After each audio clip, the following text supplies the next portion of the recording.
one of those things you kind of assume to have been true all along, and yet you are shocked when the hard confirmation actually shows up on your door.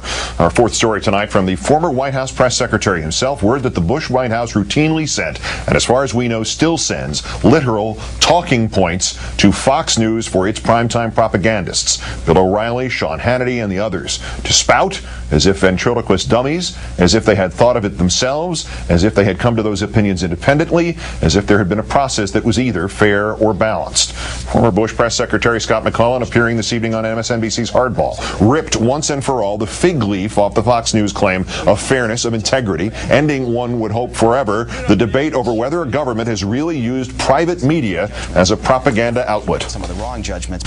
And certainly there were commentators and others, pundits at Fox News that were helpful to the White House. And certainly, certainly we got talking points to those people. Call Sean, call Bill, call whoever. Did you do that as a regular thing? It wasn't necessarily something I was doing, but it was something that we at the White House, yes, were doing, and getting them talking points and making sure they knew where we were coming from. So you were giving them talking points. But I would separate the journalists. No, this is important. You were using these commentators as your spokespeople.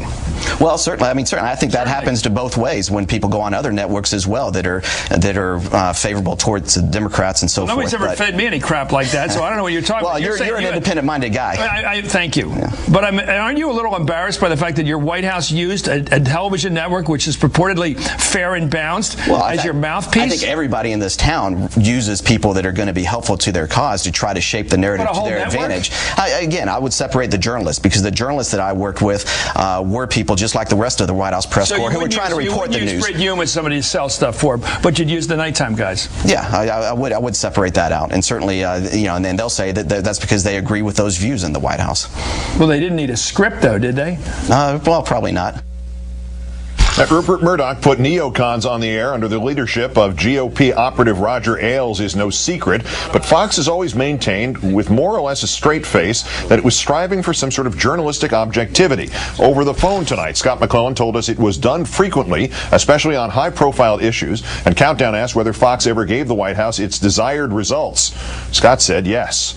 We asked the White House about McClellan's statements on Hardball. Current Press Secretary Dana Perino said, quote, "I'm not aware of that," and declined to comment further.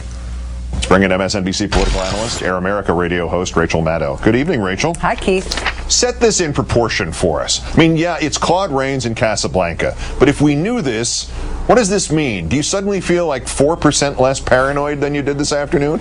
I'm worried that it makes me naive, that I'm angry. Wow. I'm worried this actually makes me mad. I'm not mad at Fox. I feel like, they make their peace with themselves and their God, and, they pledge allegiance to nobody other than the bank at which they cash their paychecks every week. But I'm mad at the government for facilitating this. I'm mad at the leadership of our government, which swears to uphold the Constitution, and it's supposed to be illegal in America to propagandize the American people. It is supposed to be illegal for our government to covertly choose some sort of press organ that is represented to the American people as if it is a press organ, laughable as that may be, and is feeding us stuff that is actually propaganda from our government. The American government is not supposed to have a state organ in the press that is shoving the stuff down our throats as if it is news. It's not supposed to work this way in this country. All right, to McClellan's point, everybody in the business has contacts, friends, etc. in politics, in campaigns, and so on. Your principal outlet, Air America, is openly allied with Democrats and Democratic causes. Explain where the line is between appropriate communications there and how the O'Reillys and the Hannitys and friends and the White House, in this case, cross that line. It's not rocket science. It is 6th grade journalism class level stuff. Don't lie. Be transparent about what it is that you're doing. If you got a statement from the White House, you say, we got a statement from the White House about this today. If you got a statement from the McCain campaign or from the Obama campaign or from your Aunt Millie, you say, Aunt Millie, John McCain, or Barack Obama told us this today. It doesn't even sound bad when you put it that way. You just have to be transparent about where your content comes from. Don't lie. Don't be Pravda.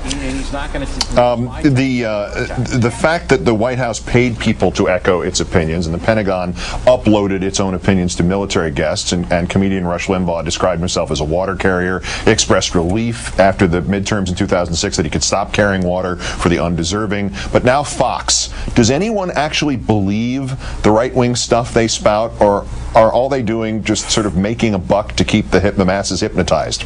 I don't know if the question is so much about FAUX and about the right-wing talk show host, because it's well known, it's well documented that the conservative movement made a deliberate decision to sort of erect a pageant around their conservative media, a sort of pageant of journalism, that they would dress it up like journalism, they would make it look like journalism, they would even call it journalism in some cases, but it would be designed to advance the conservative movement's agenda. And we're seeing it come to fruition in a very monetarily successful way in Fox News, but also in talk radio and a lot of other ways. I don't think that their credibility is the thing that we've learned something new about, or the thing that was even really in question in terms of where the country goes from here. They can do whatever they want. The question is whether or not the elected government of the United States of America will help them and will enable them and will sell it to us as if that's real news. It is one thing for the White House to say, we like what Fox News does, or we like what Rush Limbaugh does. It's another thing for them to use them, as Chris, I think, rightly pointed out to Scott McClellan, to use them as spokespeople without acknowledging that's what they're doing. That's propaganda, and it's supposed to be illegal.